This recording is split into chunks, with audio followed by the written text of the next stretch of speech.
to go? All right, let's get started. Let's get started.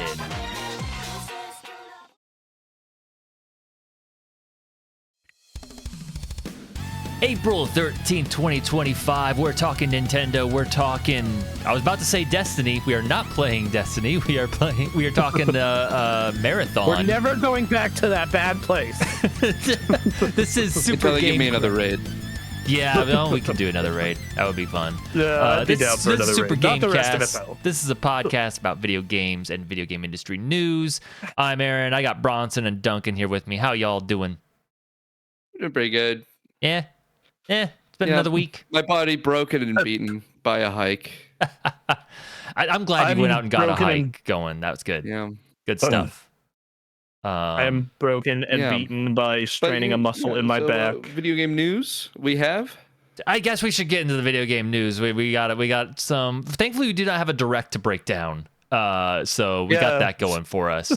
But hey, we might actually finish on time for once. We might. But we have to talk about Nintendo doing the one thing they really didn't need to do, and like there was no reason for them to step on this rake. They pulled a Don Matrick. They didn't just step on the rake. They like went off a ramp, did a backflip, and boomed right on it. So okay, who wants to read this? What happened here? So, in an interview with oh, sorry, go ahead, Duncan. Go ahead. No, I was just going to read the quote. Read the quote Read outright. the quote. I want to hear it As directly. As we look at Nintendo Switch 2 and you think about the feature sets that I talked about, we believe that the pricing is appropriate for the value of the machine and the gameplay experience overall. We recognize there are some people that may not be able to afford the Nintendo Switch 2 price point. That's why we wanted to make the other Switch platforms available, so people still have an opportunity to come into our gaming universe, to be a part of these characters in these worlds, and see value, if you will, in whatever rung of the platform they come in. Okay. And this is Doug Bowser, president of Nintendo of America, talking to CBC Canada. You have to give him a little credit. He was nicer about Pores Get Out than Don Matrick, who back in the day said, quote, "We have a product for people who aren't able to get some form of connectivity. It's called Xbox 360." During the release of the Xbox One. This was a lot more flowery than that. I will give you that. There are It two. was more PR trained. Yeah, first of all, sounds nicer. There isn't this attitude about it, and then there's the bit of context that like amplifies what Matrick did and sort of subdues what Doug Bowser did. Which with Don Matrick, it was like this was after a conference of like, this is your friggin' TV box. This is going to be the most amazing thing. Yeah. And in 2013, we're getting rid of physical. We're going in. And so just having all that happen all at once, really bad. Whereas in this one, it's like Nintendo just showed off an amazing console. It was a great show. Yeah. And it wasn't like something crazy. The price, while higher, it was not outlandish. This was not a PS3 $600 moment. Partially because they didn't include it in their conference, but you know. I think that the price on this thing is like, I've said it before, I'll say it again. It's like, it's not that bad. Like relative to where inflation has gone and the tech in the system, it is not that bad. I think a lot of the conversation around price isn't really about the console, other than tariffs possibly affecting it. A lot of that's around the games themselves. But yes, yeah, and even then, like, I've had this conversation with multiple people in the comments of that new editorial I did, which is, I would rather pay $80 for some product that like Nintendo makes, which is finished and polished and isn't filled with microtransactions and bullshit, than $70 for a game that has all that. Yeah. So I'll say about this statement, as you mentioned, the context is obviously much better than when Xbox had their nightmare statement occur. I remember back in the day, I was a 14-year-old Xbox fanboy at the time. And even I, as most 14-year-old American boys are. right, even I understood that the Xbox One was just everything that was being said about it was a series of bad statements that were just like, like, oh yeah, you don't need physical games. And then they just gave PlayStation the gimme of having that ad where they just go, this is how you share games on PlayStation, and they just hand each other a game. Amazing. And that in combination with the Xbox One isn't for the poors. The 360 is for the poors. Being the vibe of that statement. This, on the other hand, like you said, they're coming in with just a bunch of fire from an incredible announcement. Even though there is a lot of worry about price point. So that he was really gentle about saying, we've already made a bunch of consoles for poor people. You don't need the fancy console because we gave you the poor person console. Go buy a Switch Lite. I mean, like, also, we all know it, assuming the world economy doesn't get ruined.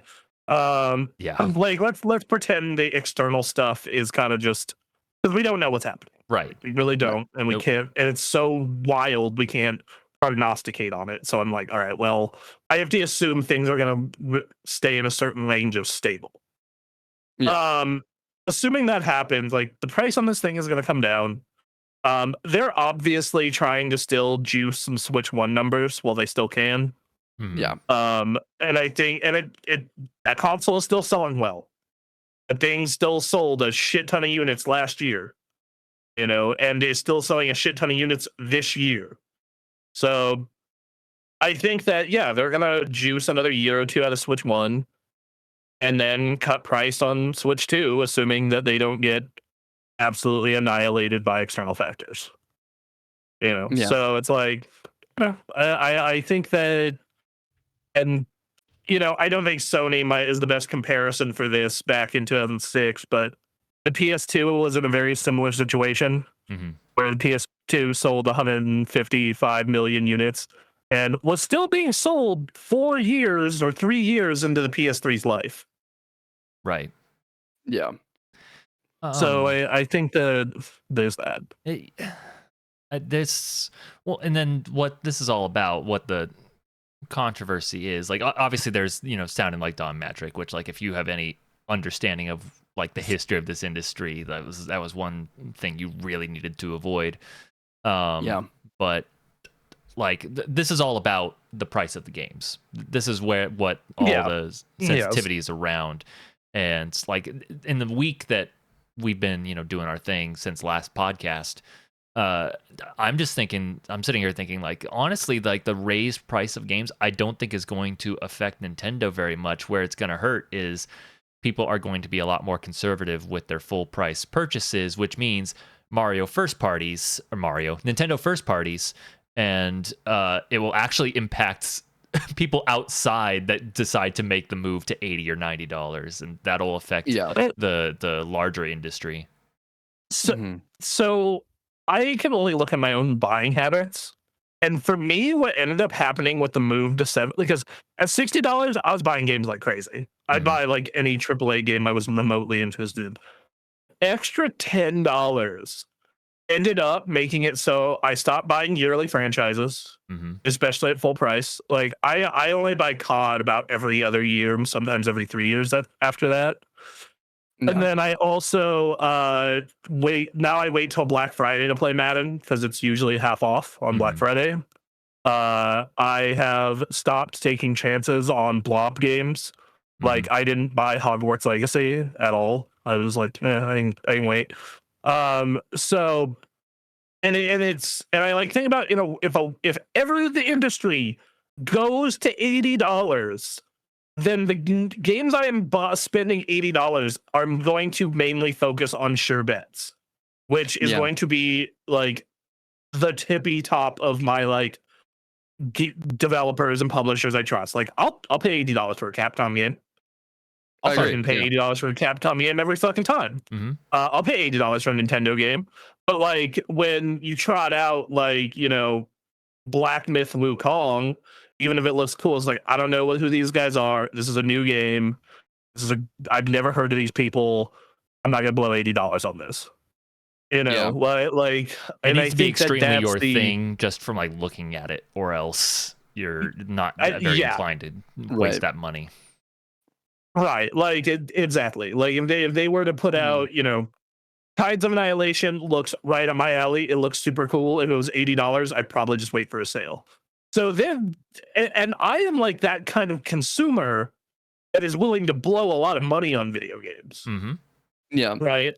So I think for a more conservative consumer who is a little more choosy, this basically just makes it so they only buy their absolute favorites. Like they're Such not as going to take chances. me. I'm that consumer. Yeah. I very rarely buy AAA games nowadays. I play a lot of indie titles and a lot of titles that I've bought in the past. I think the only AAA game I've purchased in the last year is Monster Hunter Wilds. Mm.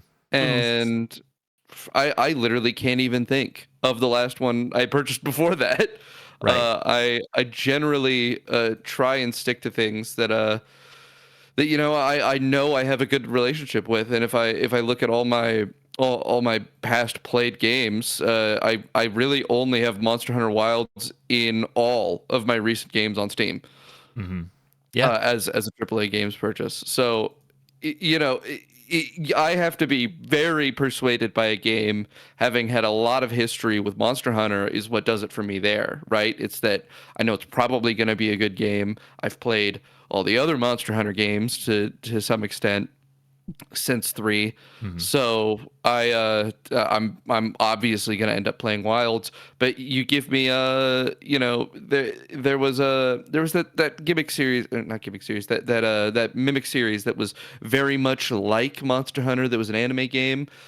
I'm not going to jump $60 on that because I don't have an existing relationship with that I know that I'm going to get some value out of it, whereas I could just, you know, go play Noita or Minecraft. Yeah. Like, you know, this also benefits free to play games in a lot of ways. It's like, because like I love Marvel Rivals, right? Like I've been playing Marvel Rivals pretty consistently since it came out. Came out in December. I have 260 hours in that fucking game. Yeah. And like, yeah, like if I see like, oh, bullshit EA AAA game is $80, or I can just keep playing Marvel Rivals for free. Like, yeah, I'm gonna keep playing Marvel Rivals for free. Exactly. Out of curiosity, I looked at my top 10 games of last year. Half of that list is AAA. Mm-hmm. And I'm like thinking to myself, okay, which of these would I pay $80 for? Metaphor ReFantazio. Yes. Dragon Ball Sparking Zero. No, I'd wait for a sale. Indiana Jones. Maybe? Like, maybe? I played it on Game Pass, so it's really hard to tell, like, for me, the value. I did love the game, though. Yeah. Infinite Wealth, absolutely. Tekken 8, absolutely. Astrobot is kind of a double A, and I'd pay $80 for that.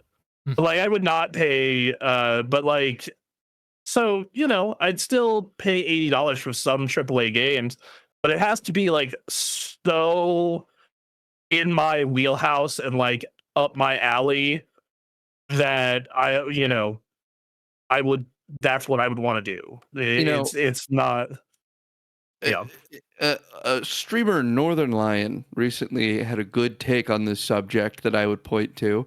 That he said, if the world was fair, and games were priced on how great they are, then a game like Star Wars Outlaws or something would be like $150, and Balatro would be $500. Yes. Okay. I mean, I have said for a while now that I think a variable price structure makes sense. I think that So I think that Sony put out Astrobot at 60 instead of 70 last year. Probably because they think it's a smaller scale experience. I think that if publishers want to start exploring variable pricing, which it seems that's what Nintendo's doing, I think that's actually a great idea. It's going to be I think interesting that going forward because people are going to follow Nintendo's lead on these game prices, and it's going to be very interesting to see how everyone spreads their money around and what lessons the industry takes from it. I am just looking to see what studios are super delusional. Right. That's what I want to see. I want to see how delusional are Ubisoft and EA. I'm curious. I'm worried about the after effects of all of it, but the process of going through the finding out part will be fun.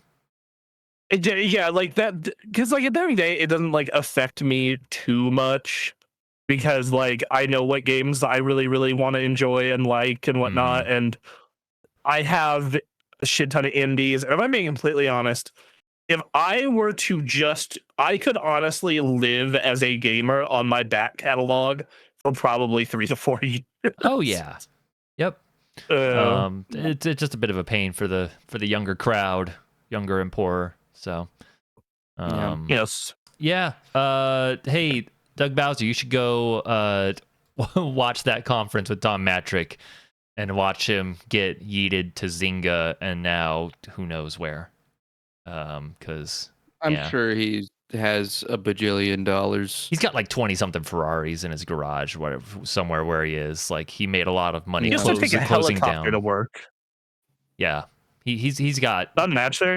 Yeah, he got plenty of money for acquiring and then shutting down studios. That's just real good guy. Apparently, he works. Like he was at Zynga for a long time and then became a co-founder and co-president of a privately held company that manages assets. Okay. Like that's what he's been up to. Pivoted full finance. Sure. Or no, apparently he's always been part of this. So like ever since 1991, while doing all this other shit, he's been in a group that manages assets throughout North America. Mostly high-tech ventures such as Photonic, Nordeus, and Dapper Labs. That's okay. Yeah. Yep. So, but yeah, after Zynga, he just like disappeared. So he left Xbox in 2013, spent 2 years at Zynga, did that documentary that Xbox did in 2021, and then just hasn't been seen since. On that documentary, he said the Xbox One reveal event was too focused on TV features, and he could have assured people better they cared about video games. Yeah, could have done that. He could have. Just real quick, remember when Zynga ruled the world? Like Zynga was the company for a while. Wasn't it? Yeah, for like Farmville. It was Farmville. Wasn't it? Yep. Yeah, they had like Mafia Wars and Farmville. They had a bunch of Facebook games. Facebook games were the thing. That was such a weird time. Anyway, well, that escapist bracket was the funniest thing in the world in hindsight. Amazing. Absolutely amazing. Trying to explain that to people now would be just ridiculous. I just love how that there is like a 10-year period of the internet where if you tried to explain it to people, it would be like a fever dream. Yeah. Yo, dog, I want to talk to you about Infinity Blade. Yeah. I played Infinity Blade, and it's in Fortnite. Is it in Fortnite? Yeah, because they made Infinity Blade. Fuck yeah, let's go. It's one of the super weapons that you're able to find during certain seasons. It's always been there, like since season 1. It's an epic game, right? It's an epic franchise. Yeah. That makes sense. Under them. Damn, good for them. All right, that's legacy. A Fortnite weapon. So next news story. Next news story. Hey, dog. The tariffs are causing some chaos in terms of forecasting. Yep. So Yeah. An analyst firm is predicting that this is still going to be the fastest selling console ever, Yep. but they're also saying it's lowered because of tariff pricing concerns. Mhm. Yeah. They have said that with tariffs and uncertain pricing, Nintendo may choose to scale back its manufacturing. If prices increases substantially due to tariffs, a significant portion of the buyers are still likely to hold back on purchases until price comes down. The situation is changing and will be closely monitored as DFC regularly updates its forecast throughout the year. Yeah. So, Yep. So Um, the gist of this story, I feel, is basically that the 17 million sales number is so high that even with an expected reduction of 2 million in sales, it still would be the fastest selling console ever. And they still think that's going to yes, happen. yes, especially because it'd be 15 million units over the course of 6 months, which is fucking crazy. Mm-hmm. Because if you look at Switch One sales, which at its current pace is looking like it's going to be the best selling console ever, if not, it's going to be damn close. Its best year was like 27 million, which Yeah. was COVID, was 2021, the year after COVID. Yep. And then the year before, the other best years were 2022 and 2020, which also makes sense because of COVID, Pokemon, Mm-hmm. and a bunch of other Yeah. factors. So like hitting, over half of the high mark in 6 months seems like a very, very fucking optimistic fantasy number. Yeah, I do think they're maybe a little overzealous about how high they think these numbers are going to get. Yeah. Um, It- there's reason for optimism in simply releasing a new, better Switch with the brand new Mario Kart, but Yeah. and then here's the variable is at the time of Switch 2's release, there could be a whole lot of like, are the tariffs going up or not? Because if they are, now is the time to get it at 450 or whatever. Yeah. And I know they're moving. And well, They're probably moving a lot of Switch 2 units to different countries to try and avoid anything big. But who knows, man. Well, the tariffs on the countries that Switch 2 is primarily manufactured in, that being Cambodia and Vietnam, Mhm. have been put on pause for 90 days. That's and right. all 90 tariffs have days, except for China. yeah, Right. and 90 days is long enough to reach the Switch 2 launch window. Right. So The launch window. Yeah. Yeah, so they don't have to worry about getting consoles in for a solid launch, which may or may not result in going, you know what, let's just ship everything we possibly can over to the States as fast as we can and then just sell out of stock slowly. Mhm. And I see that as a reasonable occurrence, that we might not get hit by a price increase, maybe a 10%, which is still not insubstantial. It's a 10% increase is still $45, and so it makes it almost $500. But Hmm. it's I don't think it's gonna sell 15 million still. No I think way. that the situation is just not in its favor, and that the economic uncertainty, it's not only going to lead to consumer uncertainty in their purchases for price increase, but also just general consumer uncertainty in purchases because of economic turmoil caused by the current economic difficulties that people are going through as a consequence of the market crash. Mhm. So I think that like looking back at the last major recession we had, '08, Mm. video games did exceptionally well in spite of all that because people were like buying games instead of like going on vacation and doing shit like that. Right. So I could see a like win for them if history repeats itself in that sense of, oh, I can't afford to go on vacation or do a lot of shit, so I'm gonna go double down, buy a Switch 2 and just play video games at home. Like I think that is a possibility, I believe but 2008 had different enough market conditions that I find it unlikely that video games would be successful in the same manner they were during an economic crash during the previous one, largely because video games have grown so much that, as of right now, they're the largest form of media. They're they were back then. one. Like they beat movies and music back then. Really? I didn't know Oh, that they had done it that early. But regardless, I believe that they've started to approach their effective consumer market cap in that they're reaching the audiences that will play video games. You're not going to get a Wii that breaks out amongst people that don't play games and introduces a huge number of people into the industry like you did back during that era.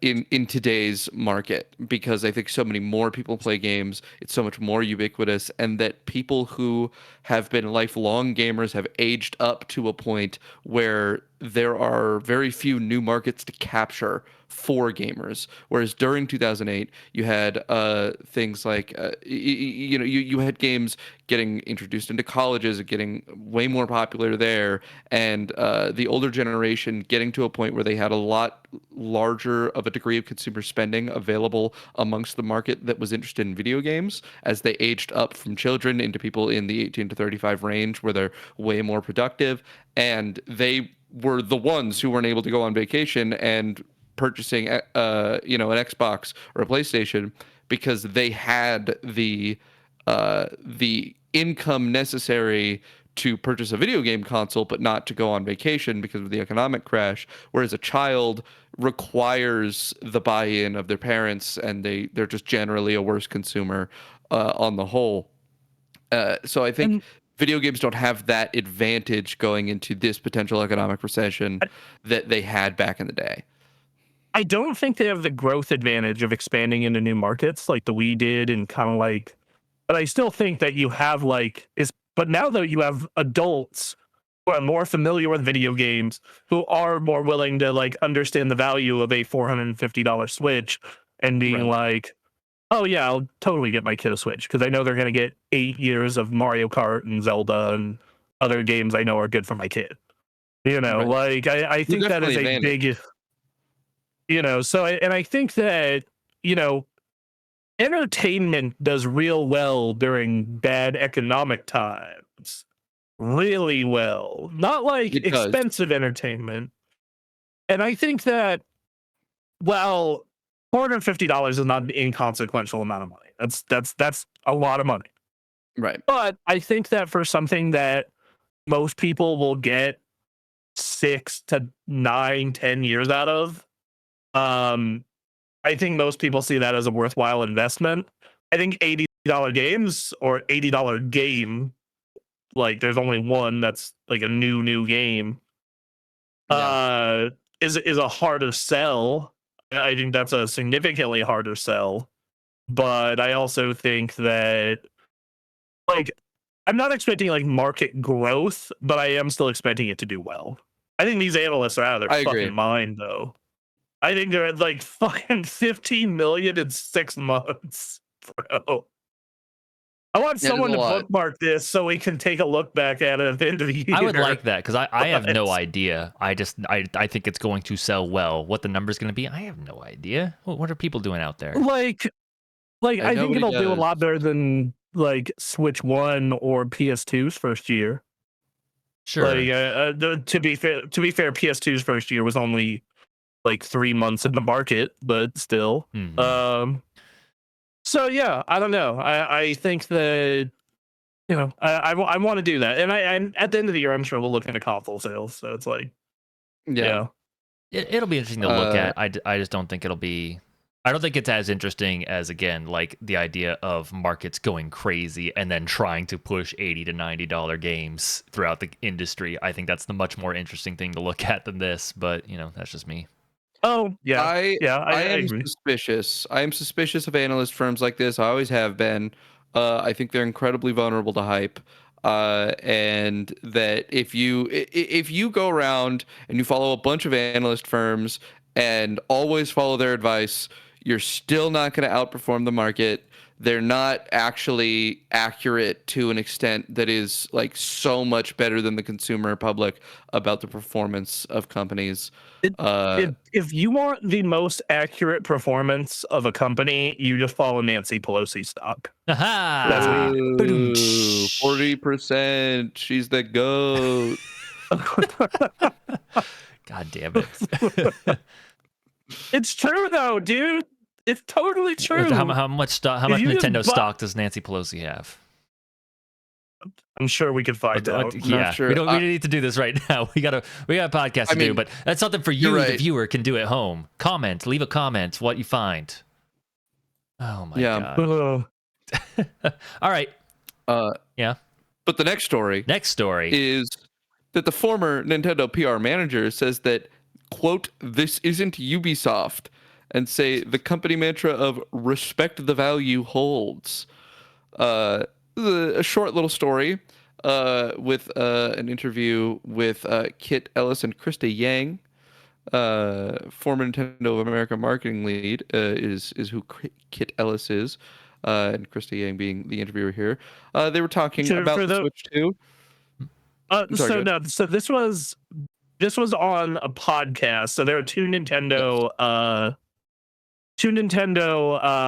of America former marketing people named Kit and Krista. For those of you that remember, they used to do Nintendo Minute. That thing Nintendo used to do on its YouTube. Here, I misinterpreted that story. No, you're good, bro. And they were talking about the price increase on software, in which they said Nintendo's product, the mindset, at least, Ellis says, Nintendo products have immense value. We must always respect that immense value. This is why things don't go on sale often. This is the value, and we are seriously into the concept of respect the value of what this thing is that we have made because it is very special. And then he was followed up with a joke. This isn't Ubisoft. Yeah. And then Yang says, as a Nintendo customer fan, you're kind of conditioned to it. If you want to buy this, might as well buy this now because it's not going to go on sale. And then Ellis followed up by saying, it's a Nintendo tax. What we made was 60. A lot of those other games that are 60 are junk. They don't have a level of Nintendo quality or polish or attention. So we need to distinguish how premium this is through the pricing, and you will come to understand that. You got to give credit. Not even the marketing leads Nintendo anymore, and yet they're glazing. They're They're like, obviously Nintendo is amazing, and they're gonna crush it. So I listened to this. I do listen to their podcast sometimes because I like having the inside baseball of what people at that company think. Mm-hmm. Right. And this is them saying, this isn't our take. This is what the upper management believes and why they handle pricing structure the way they do. Yeah. And I'm gonna be real. I think they're right.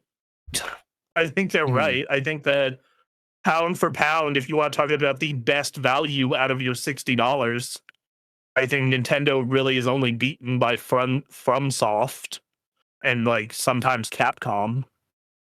It's I do love my FromSoft games. Yeah. I mean, yeah, they're not wrong. Especially for their first party stuff. Yeah, it's sound. They're if anyone can sell me on an $80 game, it's Nintendo. I looked at Mario Kart World and I'm like, yeah, I'll probably get it. Yeah. What I love most about this is people who are free from the corporate world being able to take some shots. That's what I'm here for. Yeah. Yes. And this part about the conditioning being like, well, it's not going to go down in value. So like, yeah, it's so true. It's like if the next Pokemon game comes out and it looks like Scarlet and Violet, right? The next Generation 10, and it looks like Scarlet and Violet, I'm going to be mad about it. Yep. Right? I'm gonna be mad. I will pay $80 for it. Is the issue? You know, I will say Nintendo is doing a free update to Scarlet and Violet. Like it's gonna get an up-res and 60 FPS and all that good stuff. Yeah. Yeah. For Switch 2, and I like had this brief thought of maybe I should give Scarlet a shot. Eh. And I was like, oh, That's the thing I about woke Scarlet up and with Violet a is that nightmare. it's unfortunately, I really love the way the game is structured, and that I think it's like a fun little experience. Yeah. That's the thing. It's just runs awful. Yep. It's like it's just a poorly constructed game. Yeah. But the new Pokemon are cool, and I like you don't have to do the gyms in order. Yeah. And you know you can approach things differently, and it's not just gyms too. There's the big raid boss monsters. It's fun. There's fun additions. I didn't get to play all of them, but I think the way they've been doing gyms recently fucking sucks. It's bad. Yeah. Like, oh, here's a gym battle. Fair. You got to go find 10 Mareep in the city. Great. That I don't like. I don't like the gym challenges that go with each gym battle. I get why they're doing it. But you know, I want to just fight the guy. I just want to fight the guy. It's in my mind, it's like it's a $30 game that has a $50 Pokemon tax, and you know, I'm probably gonna check it out. It's just Pokemon for you. I gotta transfer my Pokemon Bank Pokemon over. I can't not do that. So yeah, Nintendo knows what they're doing with this. I do love his little jab at Ubisoft. It's so good. Ubisoft. Yep. It's so good. Just released from, as Aaron put it, just released from corporate. Just gonna get that in there. I'm just gonna kick them while they're down. And they're in a all similar sense, the next story, which is effectively the same statement, but from a former PlayStation boss. Yeah, different side of the console war. Sean Layden. Sean Layden says that has said that Nintendo's first-party IP is strong enough to mitigate the quote sticker shock of $80 games. This is another quote from a podcast from a former chained executive, but this time to PlayStation, where he's talking about how you know, if it's the only place to play Mario, you buy it. It's the truth, you know? Like, yeah. It's they have incredible first party IP with you know, like he says, if it's the only place you can play Mario, then you get your wallet out and you buy into it. That first party exclusivity kind of mitigates the sticker shock, if you will, of these price hikes, because you want the content so bad. Something I feel like PlayStation doesn't really have. I feel like a lot of the PlayStation titles, well, they do have exclusives. They're not first party, right? For the most part, PlayStation's first party is lacking by comparison, I think, to Nintendo, who is the titan of first party IP. And you know, they I don't think their exclusives have ever sold me heavily on a PlayStation console, hence why I don't even have a PS5. I think they have, but the problem is they don't.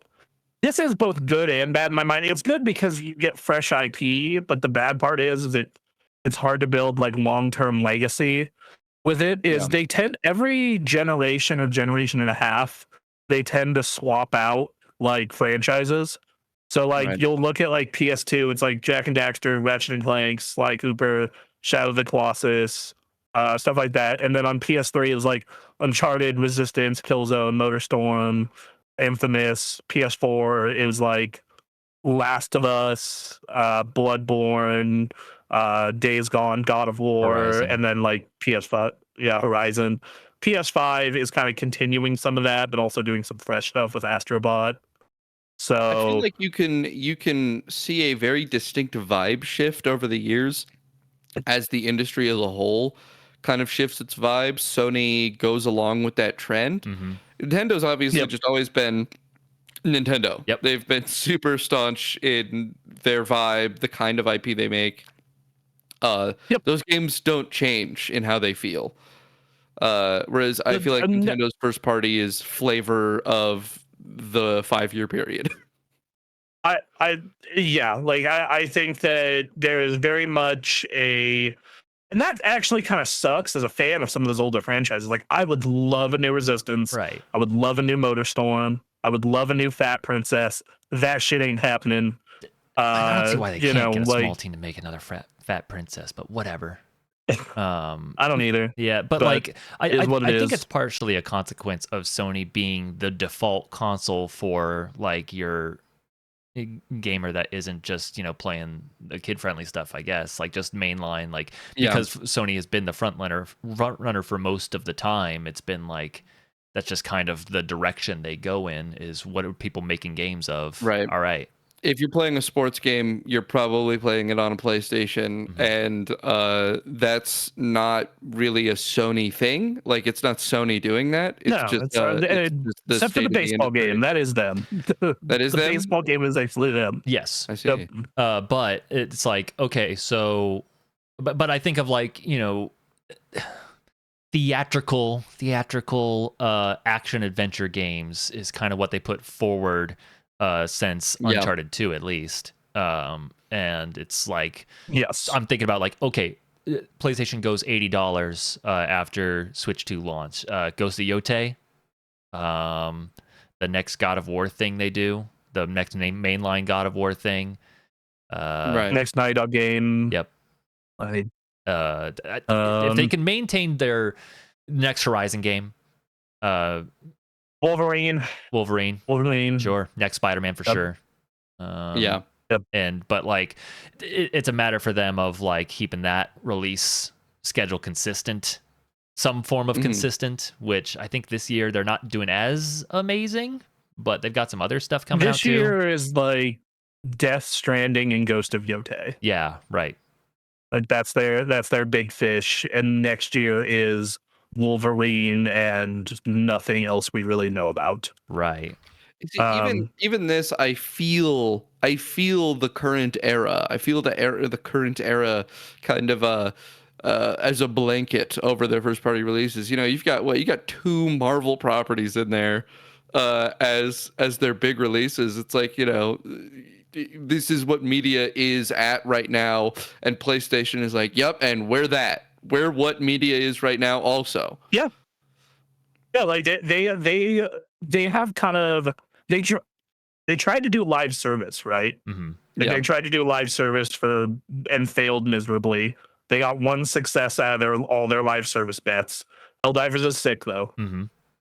That's pretty sick. All the bloodshed was worth it for Helldivers too. Yeah. But then like it's been, you look at the launch, Spider-Man, Demon Souls. Souls-likes and Souls games are hot. Spider-Man's big. You look at the following year, Ratchet and Clank and Returnal. That was weird. That was a weird year. Then you have the year after that, it was Gran Turismo, which that's like their one forever franchise. Yeah. Gran Turismo is like their one forever franchise. And then it was God of War, Ragnarok, and Horizon. Big cinematic open world games, or in God of War's case, Metroidvania style open world, Arkham open world, whatever the fuck you want to call it. Right. And then 2023, I think, was just fucking Spider-Man. I will take your word for it. Well, big game. Yeah. I mean, yeah, that was my second favorite game that year. Oh, they also released that Horizon VR experience. Sure. Right. And then last year it was like Final Fantasy VII Rebirth, which wasn't them, but they did a co-publishing deal. Oh, they also did a co-publishing deal in 2023 with Final Fantasy 16. It was a timed exclusive. Okay. Sorry, I forgot about that one. Yeah. But yeah, so like they've been doing timed exclusives with Square. They've also been going out and like making timed exclusives of like shit like Stellar Blade, like Korean and Chinese games. It's been a decent strategy for them. So yeah, like it's been weird, but yes. Yeah. Sure. Yeah, I think that their strategy has largely been not the strategy of the giant killer games that really pull people in because they just have to play it, but instead of the many killer games, the many small killing spree games that some people have to come and play, but most people don't. And if you have 10 small time mass killer games, then you're going to get one major killer property worth of player conversion. And you're doing that with your timed exclusives. You're doing that with all these properties that are great. You're releasing you're getting great games onto your system, but nothing like I feel like a Mario Kart World is probably going to be a much more consumer interest than really any of the major titles that people are talking about on Sony consoles. Yeah. Like I think that like Spider-Man is like the one exception.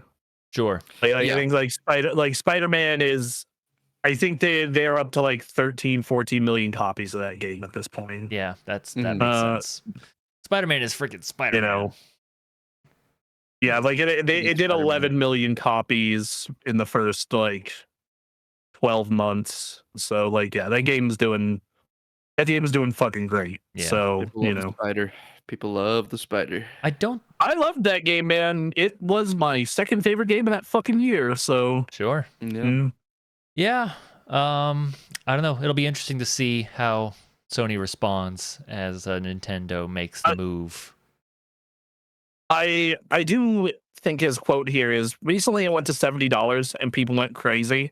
I think Nintendo pointed a Band-Aid right off and saying, look, like it's $80 for a frontline game on the new platform. Right.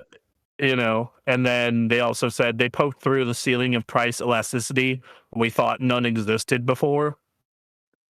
Right. Yeah. And people are fucking big mad about $80, man. I mean, like, I'm still seeing discussion about it. Yeah. Well, especially as everything just got more expensive in general over the past, like 3 years. Yep. Like, if this was 3 years ago, people would have been upset, but they also didn't get hit by like 25% inflation on all goods over the past, 2022 to now. Mm-hmm. Yeah. So right. We got some more Nintendo talk, this time talking about the subject of pack-in games. And our good friend Reggie, friend of the show, Reggie. Yes, obviously. Right. Anthony Todd got to see his talk at PAX last year, actually. Beautiful. Oh. Wonderful. He went to Reggie, if you want to be on this show, man, we'll have you. Yeah, I'm sure he's gonna hear this. Absolutely. Totally. I will add him on Blue Sky. I'll be like, yo, you want to be on a podcast that like 100 people watch? Yeah. If that, yep. Anyway, he's talking about the debate that I was not personally aware of. There's a debate regarding the Switch 2 Welcome Tour game thing. Yeah. One of you tell me what's going on here? Yeah. So Reggie, back in the day of the Wii, had a huge argument with Miyamoto. Like, it was this big problem between them where Miyamoto really staunchly believes that if a team works hard on a game, it should be sold for money, right? It's like almost disrespectful to the people who made the game if that game is not sold for money. Like that it's a representation of the value of the hard work that those people have put into it. And Reggie went, man, if we sell the Wii with no games on it, people aren't gonna like it. People are gonna get the Wii and they're gonna get something like something with poor support for, like a Twilight Princess, right? Like Zelda Twilight Princess, incredible game. Also play the GameCube version, right? Because you don't want to use the waggle. I like the waggle in that game. It's good for aiming. People fucking. I was gonna say that was the hating on one here. selling point for me was that being able to use the bow, but otherwise, like. Yeah, but otherwise, you could have got it on GameCube. It doesn't sell the Wii. Yeah. It doesn't sell the Wii specifically. And Reggie's huge concern back in the day was that was, and he talks about this, I believe, in his book, even though that isn't mentioned in the story here. But, I want to read that book. It's on my list. Yeah, how it was a major point of contention between him and Miyamoto, and how he was dead set on getting Wii Sports to be a pack-in game with the Wii, because Wii Sports is an incredible title for selling motion control, like as a feature. And the Wii was so hinging on people liking motion control and that selling them on other games that use it, that if they came in and they got something like Wii Carnival Games, which is just a terrible game that uses motion controls very poorly, then it was going to burn them on motion controls entirely and burn them on the console completely, and it would get bad word of mouth, and that people would not buy the Wii. And so eventually he got his way, but he only got his way in America and Europe. Right. Where he had more control over the launch. And in Japan, the Wii did not have Wii Sports in it. And Wii Sports, for a period, I think it was almost the best-selling game of all time as a consequence. It's still in the top 5 best-selling games ever. And he was right. It performed really well in foreign markets in comparison to Japan. And Wii Sports is probably the reason that is. It's that, you have a Wii and immediately you have a game that especially casual consumers loved.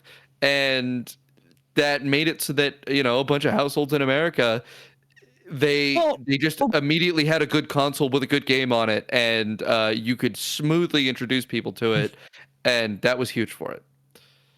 Well, and I look back on it, and my mom was not a gamer at the time, at all. And she got she saw Wii Sports, and she was like, "Oh, I want to try that. That looks like a really good exercise thing, possibly, and it looks interesting and easy to use, unlike the rest of the garbage you and your dad do." Exact same thing my mom wants. Yeah, and that was kind of her gateway. She ended up doing that, and then I have some of her Wii games that she left here. She had Everybody Golf, right? She had that game, and a couple others. She did not get into Wii Fit, but then it led to her also using my DS for Brain Age. Right. And it led to her going and my mother, she is not a hardcore gamer or an enthusiast by any means, but she really likes Apple Arcade now. She'll play Jetpack Joyride and Bejeweled and stuff on Apple Arcade. Because we have that Apple Family Plus subscription, and Apple Arcade is part of it. So for her it was a gateway into video games. Yeah, and the Wii's success is defined, the whole success story there is defined by its capturing of that casual audience in an era where video games were being defined by their barrier to entry. It was a big time of people being harder gamers, and the Wii was the console that anyone could hop into, and everyone did. And the actual story here being that the Switch 2 has its game Switch Welcome Tour that is not a pack-in game. It's $10.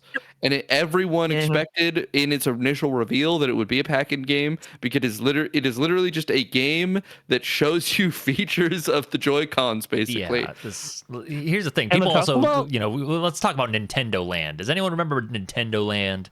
That game was cool too. That game was really cool. It's fine. That is not Wii Sports. That Luigi's Mansion minigame was fun though. It's fine. There's nothing wrong with it. It is fine. But like, you got to make it something cool too. You got to make it something that people want to play. And the yes. drama over Welcome Tour not being included, like whatever, man, whatever. What I've seen of that, like Astrobot would have been a much more. Nintendo should have just looked at Astrobot and did something like that. They have Astrobot. It's called Mario Galaxy. I know, but they know that they can sell that for $80 with the launch, and it doesn't matter. They'll get it. But I look at Welcome Tour, and I've seen some gameplay of it. In like the footage people are getting from that, come try to switch too early thing. Yeah. I don't know. I think it's like for $10, I think that it's like a fun little mini game thing. I think that like, yeah, you probably should have made it a pack-in. It's kind of annoying that you didn't, but also for $10 to be like, hey, here's the original Mario level in 4K, and you can see it all at once to show you the difference in 4K. Like that's kind of a cool thing. I don't know. I think people are just like way too up in arms about this. Like, are it's just people like, up in arms about this even? I think that there's some people are like there's definitely like people. What I'm saying is, are we making a big mess about like 3 people in a Twitter thread? I think it's more so 100 people calling Nintendo stupid and not being mad, but more so going, wow, that's dumb. And like everybody's looking at it and go, bad decision.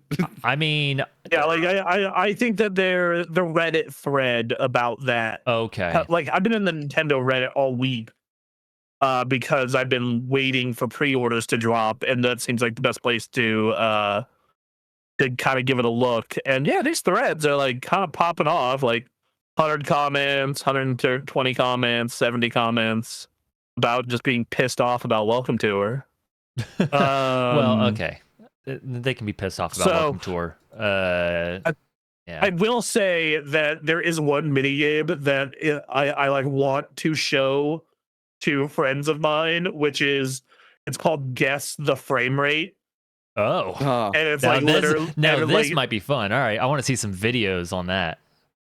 So they're like literally showing you like a basketball that'll bounce across the screen, or like a tennis ball, or like different things that bounce across the screen, and they'll give you a multiple choice to guess the frame rate. Which for my tech nerd friends, I'm like, this is something I want to see how many people can actually tell the difference. Like, yes. I want to buy this. I want to buy this game to show it to my girlfriend. Yeah. Be like, something like, all right, I have this hooked up to one of the best TVs you can buy that supports 120 FPS. And also like, I want to see how much you notice. Right. What you can tell. I think there's something interesting in there. I think there could be some funny videos to be made out of that. I'm not going to pay $10 for this. I do think they should have packed it in, but whatever. I do too. Just like I think that the like pixel Super Mario Bros 4K thing is super funny. Sure. Like that is also a fun. At the end of the day, though, like none of us have to buy it, and it reminds me of 1-2 Switch. Like, does everyone remember the 1-2 Switch? I do. It does remind me of 1-2 Switch. That was even worse because that was $40. Mm-hmm. And I think this has a similar issue in that they have not activated the dark spell. They have not begun the titanic strength that is the Mii. There are no Miis in it. Nope. Yeah, I do agree. They brought back knees for Switch Sports, which I'm like, okay, but they didn't. They made another thing. They made another thing like Miis that aren't Miis. Okay. It was cowardice. It was cowardice is what it was. Are they bringing him back for another thing that's coming? That was shown? Tomodachi Life 2. Right. If look, I want Nintendo to bring back. I want them to bring back Miiverse for one. Right. And I want them to bring back Street Pass. Look, this is a handheld. I'm gonna carry it in my bag, Evo, and in San Francisco this year, and like wherever I travel next year. Yeah. And when I do that, I'm definitely going. I want the street pass back. I want to be at E3 and open it and get like Miyamoto or other journalists I know of and be like, that's funny. I have their me now. Right. Yeah. So, That'd be neat. uh, Yeah. I don't know. Yeah. This isn't a huge story, but I do think that it is a thing where I think more like hardware manufacturers should do a pack-in game more often. Packing But- games are a good strategy, I think. yes, especially if you got a good one. So, Oh, could you imagine if the Mario Kart bundle oh god, was like 450 instead of 500? Like, If Mario Kart was a pack-in game, the world would end, I think.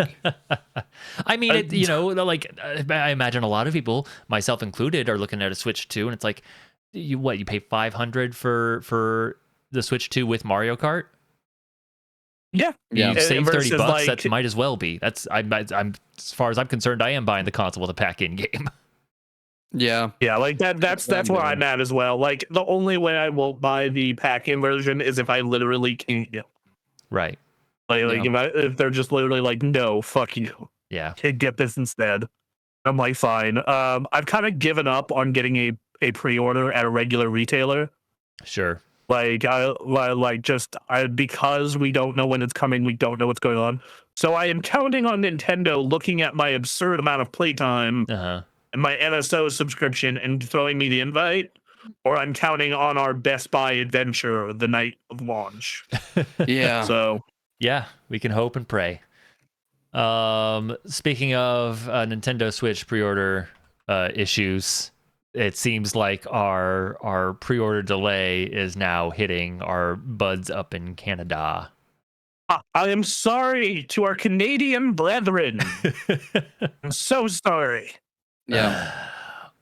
To be fair, I totally would have been like, yeah, if I can get if I know somebody over by Canada, I'd be like, maybe we get it. We do. Like Yeah. Emily, our mod, like I talked to her about it. I know. I even asked her, like, "Yo, if we give you money, how you feel about going across the border?" Right, which is exactly what they're trying to avoid. They specifically are going, yeah, let's not hit a situation where the Canadian market is just super mad because the American market is messed up. Had nothing to do with them. And further, Canada is often considered of generally being the same region as America. Like it's the North American region that is usually considered rather than just America and Canada separately. So it makes sense that any pre-order delay was going to hit Canada too. I'm also betting that they ship into the United States, so the tariffs also affect them. Like that's my bet. Is they like a boat ends up in like Seattle or ends up in like Oakland and then like gets trucked up to Canada. I mean, That is my guess. This whole tariff situation is a major economic opportunity for Canada, but that applies kind of to the Switch too. And I could definitely see a lot of Switch 2s coming through the northern border.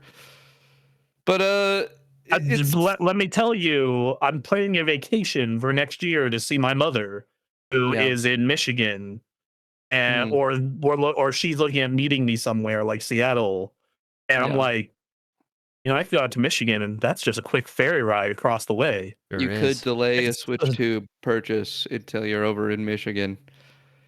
Yeah, I have a lot of family in a lot of family in the Seattle area, and I'm also considering just being like, oh, maybe I go visit my grandpa and see what's up over there. So long as at that point they don't deem dodging tariffs as a reason to send you to a friggin' El Salvadorian labor camp. Right. Well, I'm white, so I get to do it. For now. Yeah, that's different. For now. Yeah. Wait, what's your last name? True. Crabtree? No, you're probably fine. Crabtree. It's very English, so yeah. I'm I'm like, I'm second tier white because I'm Italian. Oh, okay. Yeah. Well, I think you got lumped in within the past 50 years, so no Yeah. worry there. You get to buy Yeah. a Switch too in Canada. Yep. Yep. Okay. Great. Good to know. Yeah. So, all right. We'll keep an eye on that situation because that's going to Keep an change on the eye. daily. Keep an eye on the So many northern border. Canadians in the Reddits were pissed off, by the way. Sure. So Yeah. many. I don't No, blame them. So there's already this whole thing in Canada about being really mad at Americans who cross the border to buy milk, Uh-huh. and vice versa. Or I think there's a bunch of Americans mad at Canadians who cross the border to buy milk. That's what it is. What? Yeah, it's a whole thing. It's a whole thing where people who live in border towns will be really mad. I think it's specifically Americans are mad at I can't remember which direction it is, but there's a whole industry of the grocery border crossing right now. That Canadians and Americans they're developing tension in these border towns because how dare you buy my groceries? Those are my groceries. I mean, there's a way to deal with that. But Yeah. Lordy. I want to get onto something more important than silly little things this like is- tariffs. The most important story. This is the most important story of our day. Story. We should have had the music queued up for this. Like, We should have. No, you're right. When it comes to tariffs, those don't matter a lot in comparison to this. And when it comes to $80 games, that's not as much of an issue as this sort of thing. No. Launch prices, it's all kind of dwarfed by the real biggest thing about Nintendo coming around probably this whole year. Yeah. Is that Nintendo says eShop music won't return for Switch 2 and likely never will. What did you say? Yeah, You your scroll audio down on the messed up. story. You can you can have the new story play or the music play. It's the Wii Shop. Oh, okay. Right. The Wii Shop channel main theme. Oh, very good. Okay. Is in All right. the story. So you see, the issue here is that Nintendo believes that the Wii Shop music, as incredible as it is, can't really be included in the eShop because no music should be included in the eShop by their understanding on account of the fact that there's just a bunch of videos in games now. Games, they'll have videos to promote their game. A lot of products are just going to have a video involved and they want a smooth audio transition experience, which having shop background music would get in the way of in their eyes. Have it fade in and out. You hit play. Yeah. What are you talking Yeah. It about? just seems like some programmer at Nintendo is really fucking lazy. That's what this. I think I need to I think I need to go to Kyoto and I need to set myself on fire in front of their Kyoto offices and protest because really This seems to be like your solution to a lot of things, like getting us subscribers, getting eShop music back. How many skin grafts have you had, my man? well, it's I'm a passionate man. And I think I think my own death is the only large enough thing I have to communicate how important this is to the world and to the people. I mean, at this point, I'm thinking there's someone who's been working at Nintendo for a long time and worked during the Wii era. Is like, I don't ever want to hear that song again. Oh my God, I will do everything in my power. I think they have a saboteur. I think this is a case of corporate espionage. Someone at Sony went in and said, we will be knocked out of the console race entirely if the Wii Shop music is there. So they have someone they're bribing somebody to make the decision not to let it be there. This would be something I would agree with if. See, this makes me think about like, man, Sony used to have some fun like sounds happening in their menus. Yeah. And they sort Their boot used to be like fucking amazing. Like they were known for their boot. Yeah. And now, like, I don't know. What does the boot do now? What happened to background music?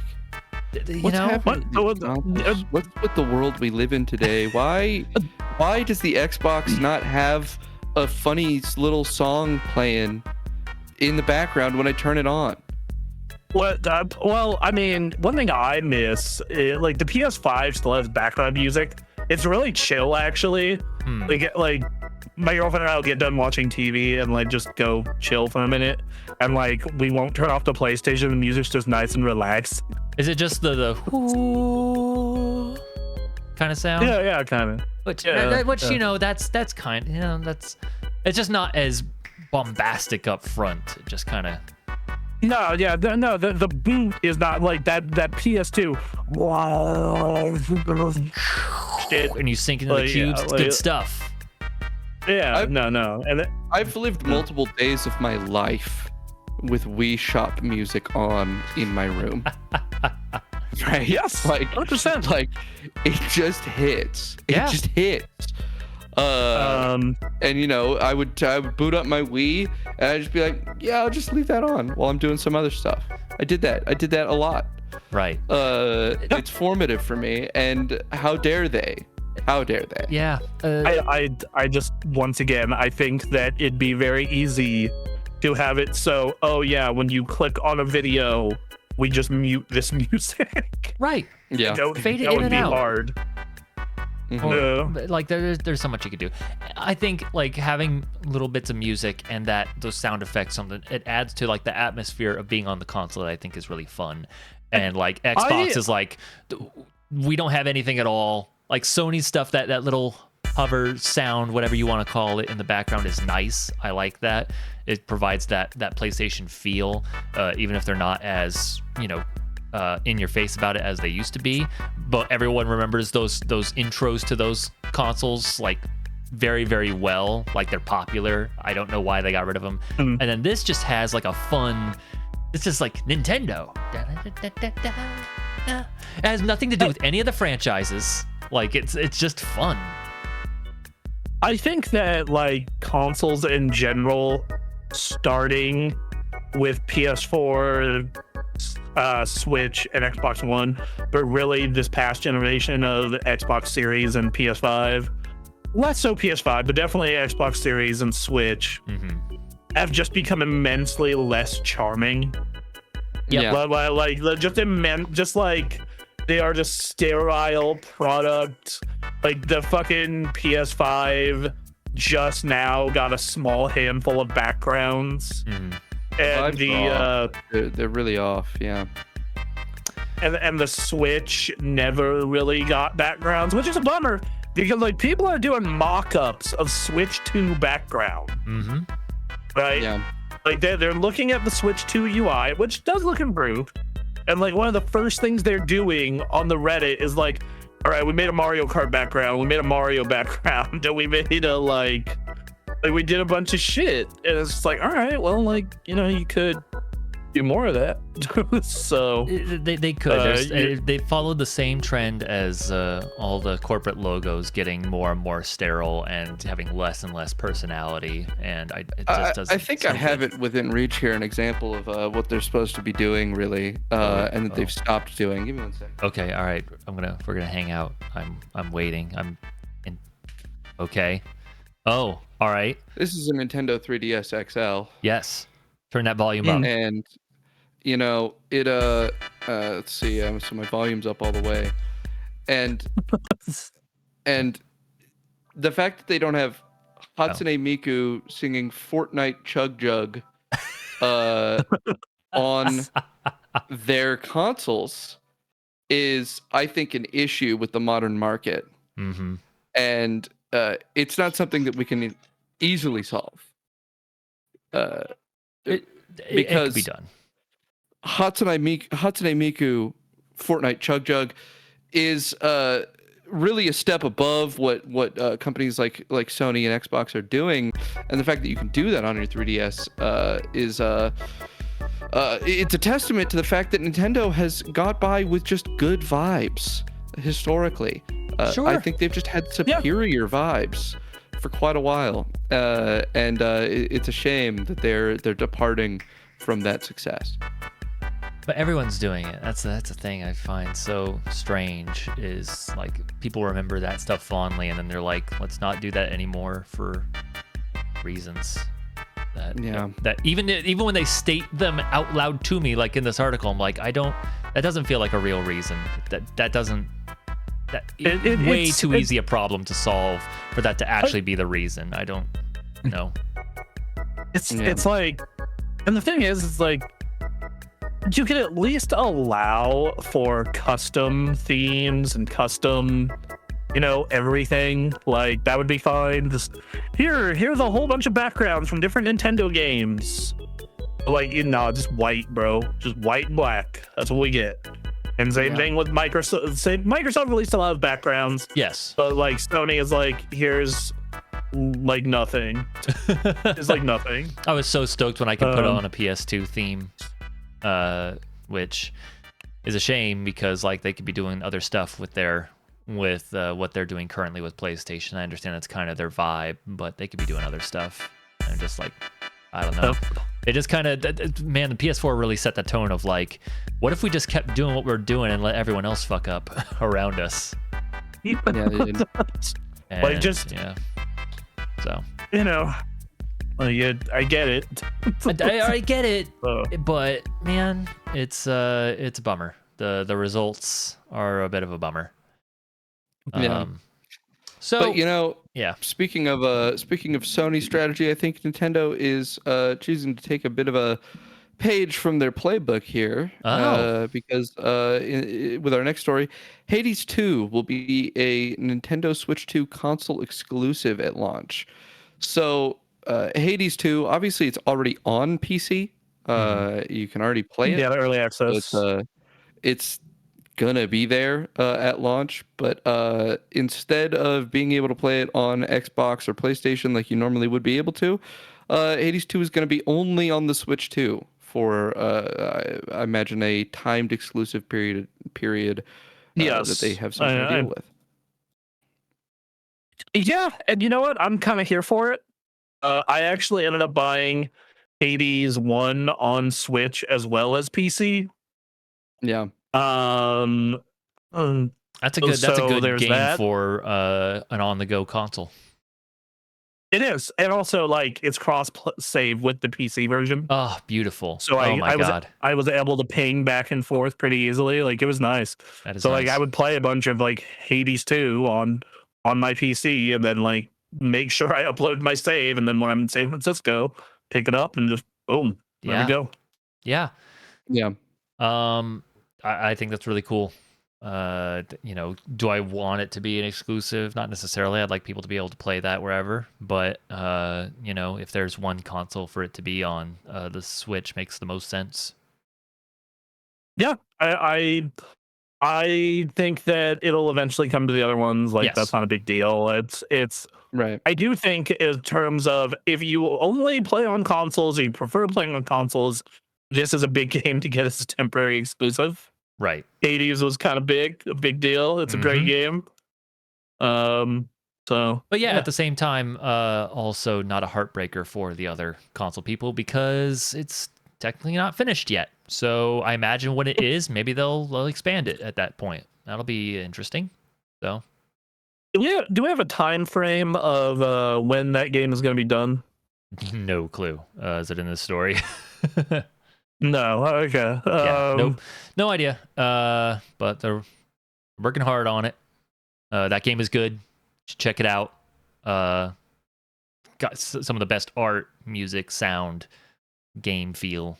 It's a good game. So, I just pulled it up, and they are expecting between Q2 and Q4 of this year. Oh, nice.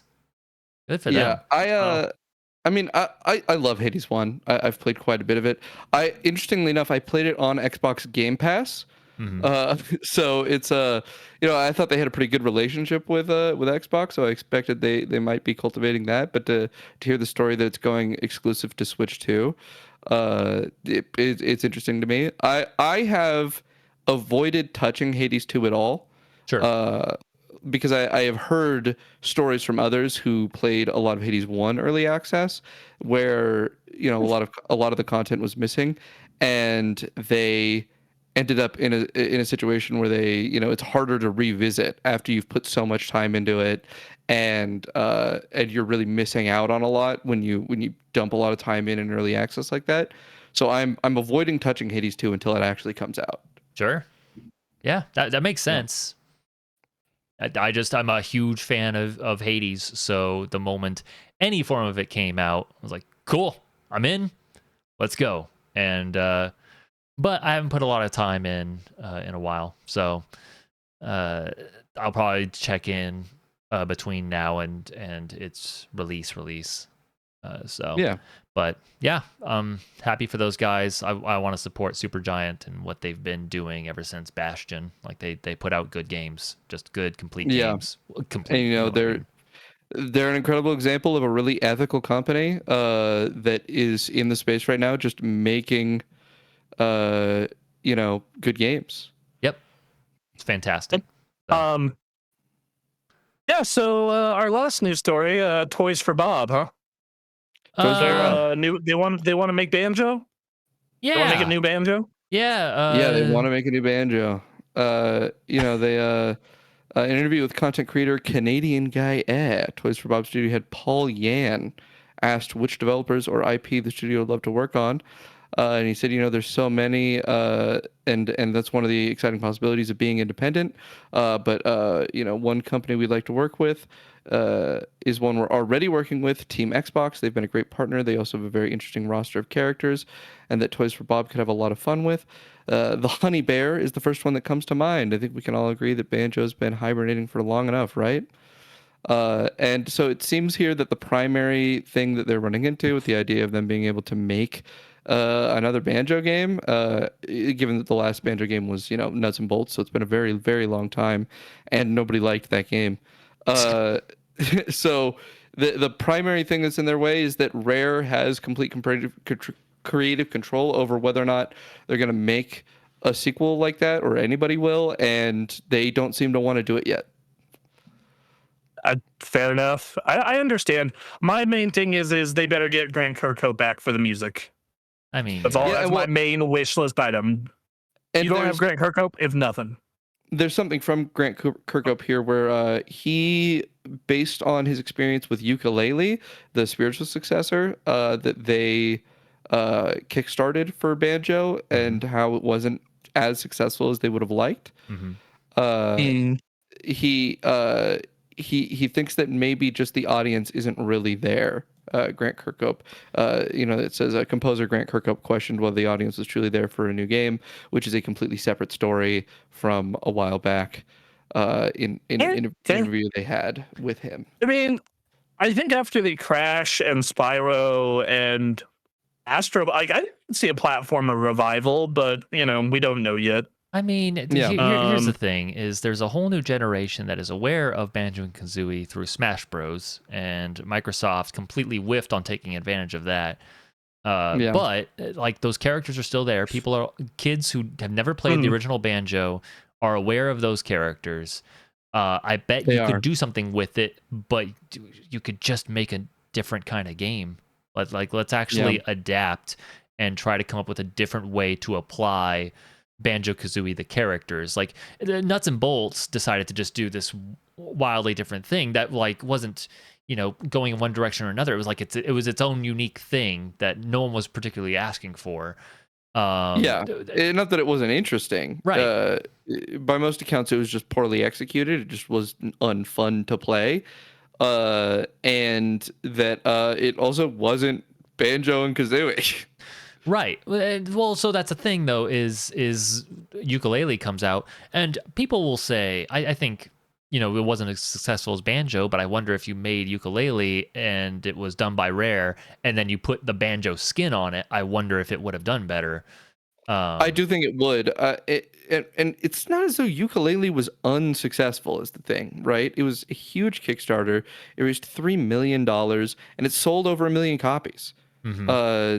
That is, that's good performance. But Banjo-Kazooie, it's it's been hibernating for, like you said, it's been hibernating for a really long time, and it's up in the air whether or not there's really a demand for it now, especially given that the Smash hype window is past. Yeah. Yeah. So that's that. We'll see what happens with Banjo-Kazooie. Yeah. I think we should probably we'll probably need to wrap up for today. Yep. That makes the podcast. Sorry, I got to call the show early, guys. We got some stuff going on. But we will we got some other stuff to talk about. We got a whole nother week of video games, and we'll have a podcast next week. So follow us on socials, like and subscribe on YouTube. We're gonna be posting stuff all week. So see you later. Bye guys, we love you. Bye bye.